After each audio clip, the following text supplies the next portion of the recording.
नमस्कार, डेली 24 भारत देख रहे हैं आप। आपके साथ मैं हूं स्पीति दीक्षित। बांग्लादेश में शेख हसीना सरकार के तख्तापलट के बाद अल्पसंख्यकों को खास तौर पर हिंदू के खिलाफ हिंसा हुई।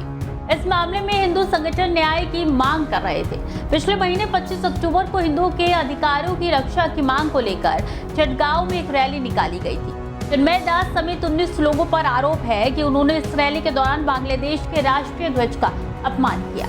इसी मामले में हिंदू संत चिन्मय कृष्ण दास को देशद्रोह के आरोप में 25 नवंबर को गिरफ्तार किया गया था।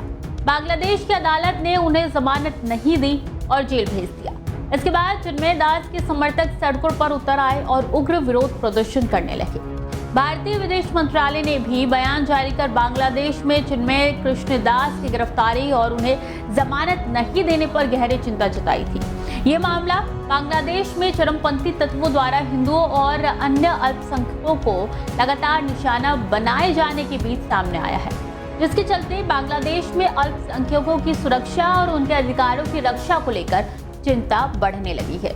लगातार हिंदुओं पर हो रहे अत्याचार को लेकर अलग अलग देशों से मदद मांगी जा रही है। भारत के सामने भी मदद का हाथ फैलाया। न सिर्फ भारत बल्कि अमेरिका को भी इस मामले में हस्तक्षेप करने के लिए कहा गया। अब ऐसे में अमेरिका की ओर से बड़ा बयान सामने आया है। ट्रंप के धार्मिक सलाहकार USCIRF के पूर्व कमिश्नर जॉनी मूर ने कहा है कि मौजूदा अमेरिकी सरकार का बांग्लादेश पर ज्यादा ध्यान ही नहीं है।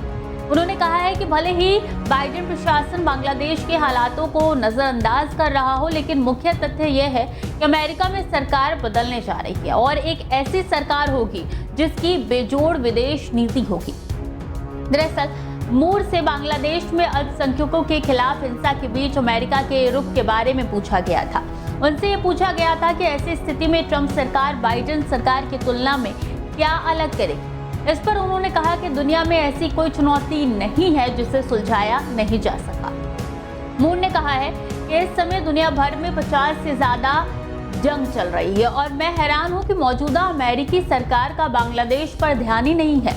उन्होंने कहा है कि मैं आपको यकीन दिलाना चाहता हूं कि ट्रंप के पहले कार्यकाल में धार्मिक स्वतंत्रता, मानवाधिकारों और शीर्ष प्राथमिकताओं में ये कई मायनों में हमारी विदेशी नीति का केंद्र थी। इस बार भी आपको ऐसा ही देखने को मिलेगा। ट्रंप की टीम भारत को एक जरूरी सहयोगी के तौर पर देखती है, लिहाजा आगामी ट्रंप सरकार ने आपको अमेरिका और भारत के बीच ऐसा सहयोग देखने को मिलेगा जो भी अभी तक नहीं देखा वो अब देखने को मिलेगा।